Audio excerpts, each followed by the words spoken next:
Je, kuna maisha baada ya kifo?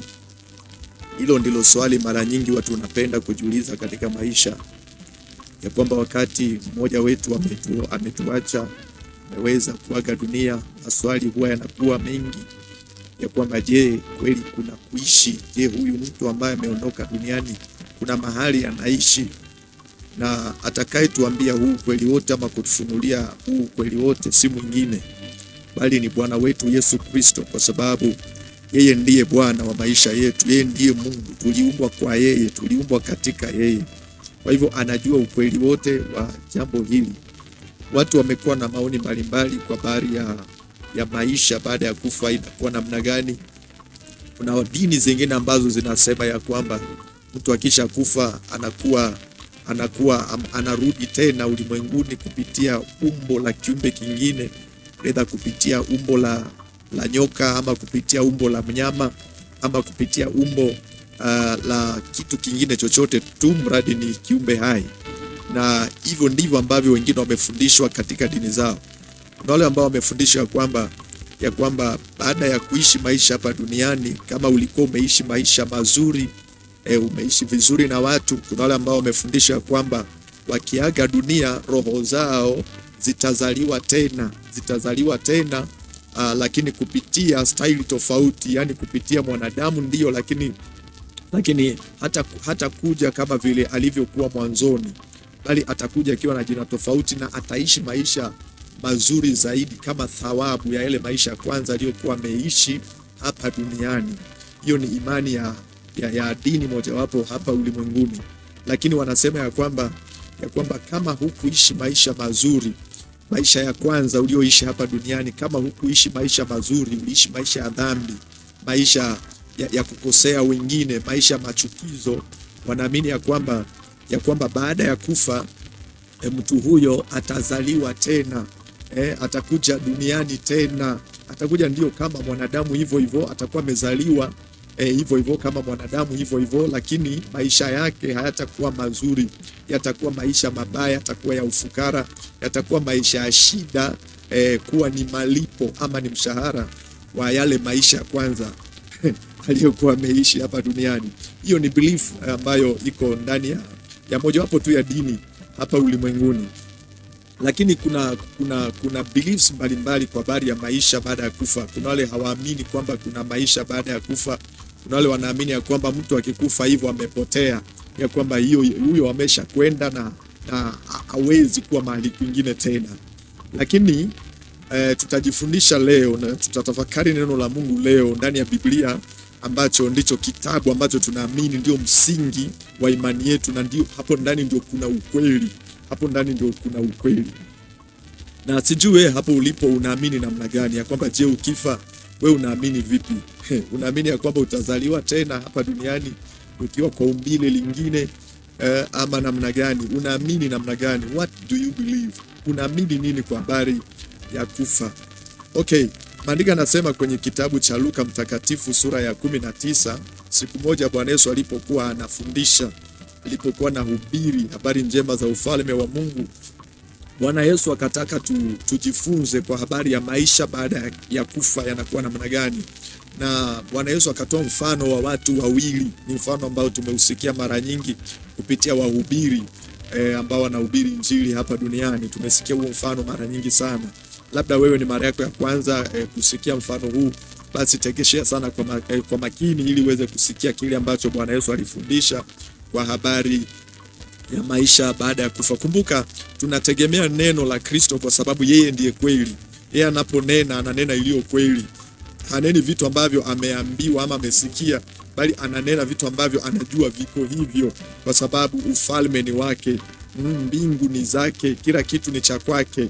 Yeye ndiye Mungu wa miungu na Bwana wa mabwana na mfalme wa wafalme. Kwa hivyo anapoongea la kwake, hilo unafaa kulitilia maanani. Tunafaa kulitilia maanani.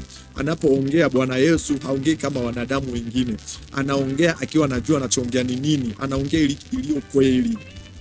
Anaongea iliyo kweli, maana yeye ndiye kweli. Hata siku moja akawa anafundisha kwa habari ya tajiri na Lazaro.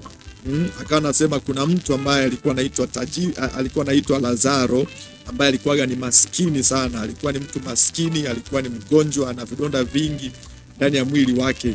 Lakini pia kulikuwa na jirani yake ambaye alikuwa ni tajiri sana. Anaishi maisha ya kifahari, anavaa mavazi ya kifahari, anakula kwa anasa.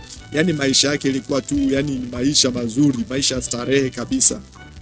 Lakini kitu ambacho yule mtu ambayo maisha ambayo alikuwa anaishi, kutokana na huu mfano Bwana Yesu alitoa, inatuonyesha wazi alikuwa anaishi maisha ambayo hamchi Mungu.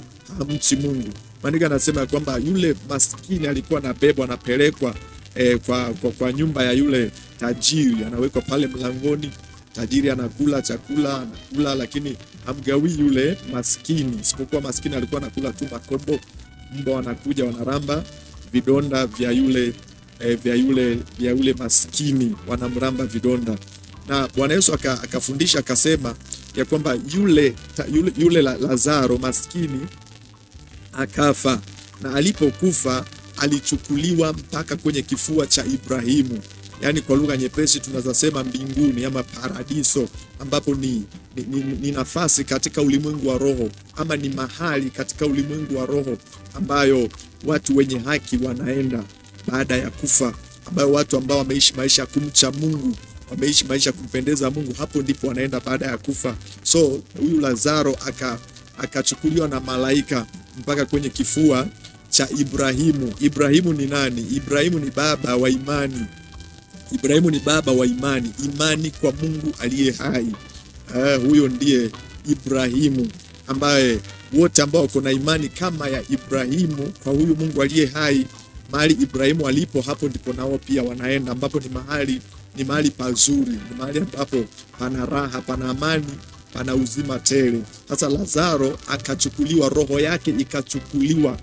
It is obvious, mtu akikufa mwili wake unazikwa, it is obvious unazikwa, lakini roho yake ambayo ndiye mtu mwenyewe, maana mtu ni roho yake ilichukuliwa mpaka kwa kifua cha Ibrahimu. Lakini maandiko yanatuonyesha kwamba Bwana Yesu akasema huyu tajiri naye saa yake ya kufa ikafika pia.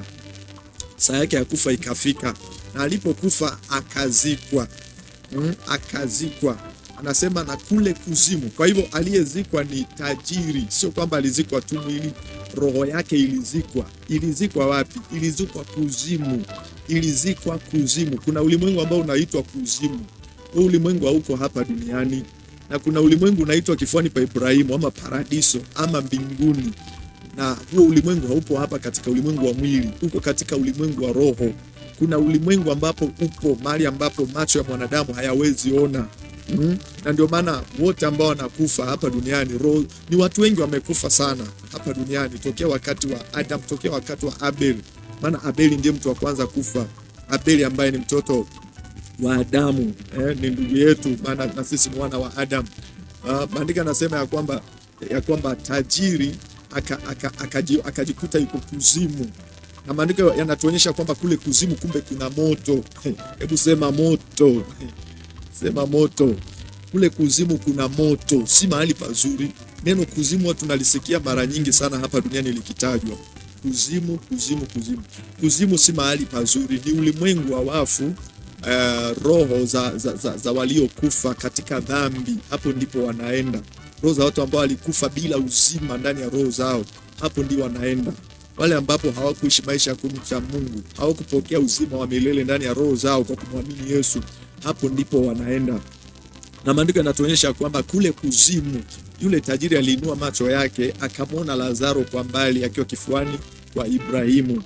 Na maandiko yanasema ya kwamba yule tajiri akamlilia Ibrahimu, akamwambia, ninaomba utume Lazaro achovye kidole chake kwenye maji aje aniburudishe ulimi wangu, maana ninaunguzwa sana. Kumbe kuzimu hakuna furaha, kumbe kuzimu hakuna kicheko, kule ni kilio. Huyu tajiri duniani aliishi maisha ya raha, anacheka tu, anaishi vizuri, anajibamba, anafurahikia. Lakini alipokufa maisha ilibadilika. Ninaomba utegeshe kwa makini sana ujumbe huu. Na wewe ambaye bado hujampea Bwana Yesu maisha yako ili awe Bwana na Mwokozi wa maisha yako, uweze kutafakari sana, kwa sababu baada ya kufa hakuna kutubu. Kuna watu wengine katika dini zao wamefundishwa ya kwamba mtu akikufa anaweza ombewa kama ameingia mahali pabaya, kama amehukumiwa kuingizwa mahali pabaya, kwamba maombi ya watakatifu duniani yanaweza mwokolea, yanaweza sababisha Mungu akabadilisha mawazo, akamsamehea kule mbele pale ambapo ameenda. Lakini neno la Mungu je, linatufundisha hivyo? Unajua, katika maisha haya kuna kitu kinaitwa doctrines of men, ama mafundisho ya watu ambao wametunga tu through their imaginations, wamebuni tu. Lakini kuna mafundisho ya Kristo. Ndio maana maandiko yanasema ya kwamba tukiangusha, ya kwamba tunafaa kuangusha kila kitu kinachojiinua juu ya elimu ya Mungu. Sasa wewe hapo ulipo, hebu chagua, utapokea elimu ya Mungu ama utapokea elimu ya dini yako? And after all, Jesus Christ hakuleta dini. Yesu Kristo alikuja kuhubiri habari za ufalme wa Mungu, si habari ya dini fulani. Kuna dini nyingi sana ulimwenguni, lakini Kristo Yesu alikuja kuhubiri habari ya ufalme wa Mungu, utawala wa Mungu, serikali ya Mungu. Yaani mapenzi ya Mungu ni ya kwamba tukaweze kupokea ufalme wake, tukaweze kuzaliwa mara ya pili ndani ya ufalme wake Mungu, wala sio kuwa na dini fulani. Hapana, bali kuwa wana ndani ya ufalme wa Mungu. It is about the kingdom of God. Bwana Yesu asifiwe sana. So maandiko yanatuonyesha ya kwamba kule kuzimu, yule tajiri alipoitisha huo msaada kwamba aletewe maji aburudishwe, maana ulimi wake unachomeka, tajiri Abraham alimchallenge, akamwambia hapana, haiwezekani. Akamwambia duniani ulikuwa na maisha mazuri na wewe unateswa sasa, lakini Lazaro alikuwa na maisha mabaya, aliteseka sana duniani, lakini sasa anafarijiwa. Kwa hivyo mpendwa, baada ya kufa, kulingana na huu mfano Yesu aliyoutoa, baada ya kufa kuna maisha tena. Mwili unazikwa, ndio hapa duniani mwili unazikwa kabisa, lakini yule ambaye alikuwa anaishi ndani ya mwili anajipata yuko katika ulimwengu mwingine, anajipata yuko katika ulimwengu ambao tunaita ulimwengu wa roho. Ulimwengu wa roho maana yake nini? Ulimwengu wa roho ni ulimwengu ambapo roho zinakaa, ni ulimwengu ambapo hakuna mwili uko pale wa kibinadamu, yani pale ni roho wanakaa. Lakini katika ulimwengu wa mwili sehemu ni mbili, either uzimani ama kuzimu ama mautini. Yani kuzimu ni sawa sana kusema mautini, ni sawa sana kusema mautini. Kwa hivyo yamkini umekuwa ukifundishwa kwamba kuna sehemu nyingine pia watu hupelekwa. Hapa tunaona kwamba Yesu Kristo anaonyesha sehemu mbili, kifuani pa Ibrahimu na kuzimu. Hakuna sehemu nyingine ya tatu. Paulo mtume anaandika waraka wake, anafundisha, anasema ya kwamba ameandikiwa mwanadamu kufa mara moja, na baada ya kufa ni hukumu. Kwenye kitabu cha Waibrania sura ya 9 mstari wa 27 anasema mwanadamu ameandikiwa kufa mara moja, na baada ya kufa ni hukumu. Yaani hapo ulipo unaponisikiliza, umeandikiwa, ukishakufa mara moja tu unaenda hukumuni. Na hiyo hukumu utahukumiwa vipi? Maandiko yanatuonyesha hukumu hii itakuwa mtu atahukumiwa sawasawa na yale maisha aliishi hapa duniani, na hakuna kitu kitabadilisha. Hakuna maombi ya watakatifu yanaweza badilisha hiyo hukumu. Yaani judgment ya Mungu ambayo utakuwa umehukumiwa itakuwa ndio hiyo, wala hakuna wezaye kubadilisha. Bwana Yesu asifiwe sana. Kwa hivyo ndio maana kuna umuhimu sana wa kuangalia ni maisha gani tunayoishi hapa duniani, jinsi tunavyoishi hapa duniani, tunaishi vipi mbele za Mungu na pia mbele za wanadamu wenzetu. Maandiko yanasema tafuteni kwa bidii kuwa na amani na watu wote na huo utakatifu, ambapo pasipo huo hakuna mtu atakayemwona Mungu. Kwa hivyo ili swali ya kwamba je, kuna maisha baada ya kufa, ndiyo tumejifundisha ni ukweli, kuna maisha baada ya kufa. Maana Bwana Yesu ambaye ndiye kweli ametuonyesha hilo, kuna maisha baada ya kufa. Wale wanadamu wote ambao wameshaaga dunia hivi wako katika ulimwengu wa roho, lakini wengine wako uzimani na wengine wako kuzimu, wengine wako kwenye adhabu ya mateso kwa sababu ya maisha ambayo waliishi hapa duniani ambayo hayampendezi Mungu. Mtume Paulo anahubiri, anasema ya kwamba wazinzi wote, waasherati wote, waabudu sanamu, walevi wote na wote watendao machukizo ya kila aina hawataurithi ufalme wa Mungu. Ama kwa lugha nyepesi, hawataingia uzimani ama hawataingia mbinguni. Wote ambao wanatenda matendo ambayo yako kinyume na mapenzi ya Mungu, wote ambao wanaishi maisha ya kumchukiza Mungu kwa maisha wanayoishi, hawana sehemu katika kuishi kwenye kifua cha Ibrahimu ama kwenye uzima. Wakishaondoka duniani, kama watakuwa hawajatubu, hawajamgeukia Mungu kupitia Kristo Yesu Bwana, wakishaondoka duniani wanapokelewa pale pale tajiri aliko. Pale pale tajiri aliko. Kwa hivyo wakati tuko hai hapa duniani ndio wakati mzuri wa kutubu. Kutubu inamaanisha kugeuka, kubadilisha jinsi ya kuwaza, jinsi ya kunena, jinsi ya kutenda, jinsi ya kuishi mbele za Mungu. Yaani mapenzi ya Mungu ni kwamba tutubu ili ya kwamba tuokolewe, ili ya kwamba tuweze kurithi ufalme wa Mungu. Kuna ufalme ambao unahitaji kurithiwa, lakini watakao urithi ni wale ambao wamepokea uzima, wamepokea wokovu ndani ya roho zao kupitia kumwamini Yesu Kristo. Na hii ndio sababu Yesu Kristo alikuja. Kwa maana jinsi hii Mungu aliupenda ulimwengu hata akamtoa mwanawe wa pekee ambaye ni Yesu Kristo kupitia Mariamu, Bikira Maria, ili kila mtu amwaminie Yesu asipotee bali awe na uzima wa milele.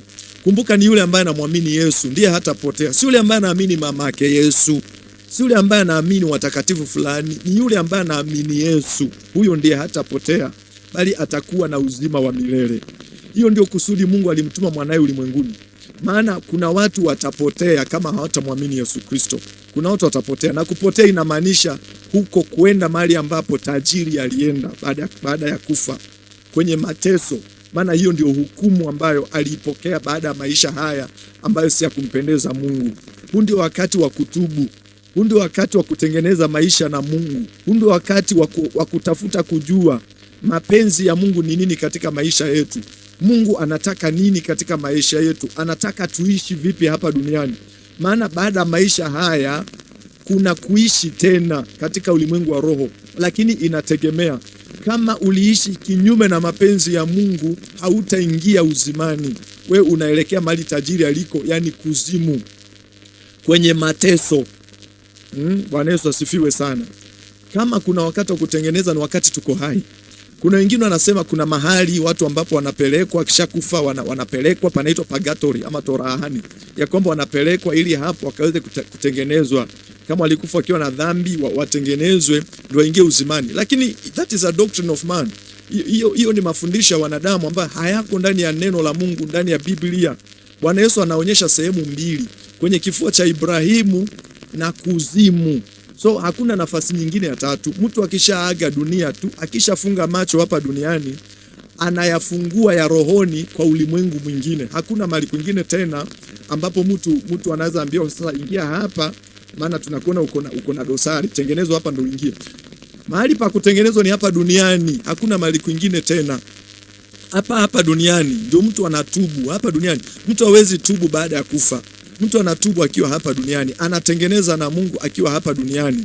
Kama hajamwamini Kristo, hawezi muamini Kristo akiwa ameshakufa.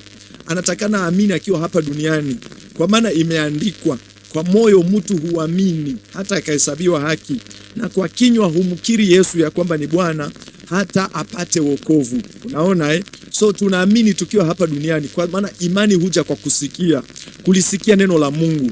Maandiko yanatuonyesha kwamba yule tajiri alipoambiwa na Ibrahim ya kwamba haitawezekana Lazaro akuletee maji, alimwambia basi naomba umtume duniani ili akaende akapeleke ushuhuda kwa ndugu zangu 5. Kwa nyumba ya babangu niko na ndugu zangu 5. Aende awashuhudie habari hizi ili wasije wakafika hapa matesoni nilipo. Lakini Ibrahimu akamwambia duniani wako na Torati na wako na manabii, wako na Musa na manabii. Wawasikilize hao, wamsikilize Musa, wasikilize manabii, watubu. Lakini wasipowasikiliza watakuja hapo mahali uliko. Kwa hivyo tunao wajibu wa kusikiliza watumishi wa Mungu ambao Mungu ametupa hapa duniani. Tunao wajibu wa kuwasikiliza sana, maana hao ndio wametumwa na Mungu kwa ajili ya kwamba tusiende mahali ambapo yule tajiri yuko. Badala yake tukatubu, tukaiamini Injili, tukaurithi ufalme wa Mungu, tusamehewe dhambi zetu, majina yetu yaandikwe kwenye kitabu cha uzima. Bwana Yesu asifiwe. Bwana Yesu asifiwe sana. Kwa hivyo suluhisho la kuingia kwenye uzima wa milele ni kumwamini Yesu Kristo. Ndio maana Injili inahubiriwa. Imekuwa ikihubiriwa tokea zamani mpaka leo. Bado Injili inahubiriwa. Lengo ni ili mwanadamu asipotee, bali tukasikia habari njema za ufalme wa Mungu na tukamwamini Yesu Kristo ambaye ndiye njia ya kuingia kwenye ufalme wa Mungu. Yeye ndiye mlango wa kuingia ndani ya ufalme wa Mungu. Hakuna kuingia ndani ya ufalme wa Mungu kupitia njia nyingine. Hakuna dini ambayo inaweza kukuwezesha kuingia ndani ya ufalme wa Mungu. Njia ni Yesu peke yake, hakuna njia nyingine tena. Njia ni Yesu Kristo. Yeye mwenyewe alipokuja duniani akatangaza akasema, mimi ndimi njia, kweli na uzima. Mtu haji kwa Baba ila kwa mimi. Hakuna mtu anaweza kurithi ufalme wa Mungu bila kupitia kwa njia, na hiyo njia ni Yesu Kristo. Hiyo njia ni Yesu Kristo. Yeye ndiye njia, kweli na uzima. Bwana Yesu asifiwe sana. Kwa hivyo ninaamini ya kwamba ujumbe huu umeuelewa, ya kwamba kuna maisha baada ya kufa. Lakini hayo maisha either yatakuwa mazuri ama mabaya, inategemea vile ambavyo mtu ameishi hapa duniani. Kama alimwamini Yesu Kristo kuwa Bwana na Mwokozi wa maisha yake na akaishi kulingana na mapenzi ya Mungu, basi huyu akiaga dunia anaingia uzimani. Kama mtu alimkataa Yesu, alikataa kumwamini Yesu Kristo aliye njia, kweli na uzima, baada ya maisha haya anaenda mahali ambapo yule tajiri yuko, yani kuzimu, ambayo ni sehemu ya mateso. Na mtu akishavuka kutoka kwenye mwili huu, akitoka kwenye mwili huu, hawezi rudishwa tena ili ya kwamba aje atubu, atengeneze, ndo akubalike kule mbele. Lakini sasa ndio wakati wa kutengeneza na Mungu. Na mpendwa, acha nikuchallenge nikwambie hivi, wakati uliobaki si mwingi. Wakati uliobaki si mwingi wa kukaa hapa duniani. Mtu ameandikiwa kisha kufa mara moja ni hukumu. Usichezee maisha yako. Don't misuse the time that God has given you. Usipoteze muda. Tafuta kujua mapenzi ya Mungu ni nini. Maandiko yanasema anasema utafuteni kwanza ufalme wa Mungu na haki yake, na hayo yote mtazidishiwa. Fedha, dhahabu, mali ya dunia hii ni kuzidishiwa, lakini kilicho basic ni kupata ufalme wa Mungu na pia kuyajua mapenzi yake, kuishi katika mapenzi yake. Alafu ya mengine tutazidishiwa. Yaani tukishaupata ufalme wa Mungu na tukiishi katika mapenzi ya Mungu, tuko mahali salama, lakini vinginevyo hukumu ya adhabu ipo. Kwa hivyo huu ndio wakati wa toba, wakati wa kutubu, wakati wa kuishi maisha mapya ndani ya Kristo, maisha ya kumpendeza Mungu katika jina la Yesu Kristo. Basi Mungu akubariki sana, na hadi kipindi kingine kijacho, ni mimi mtumishi wa Mungu Ayubu Jema.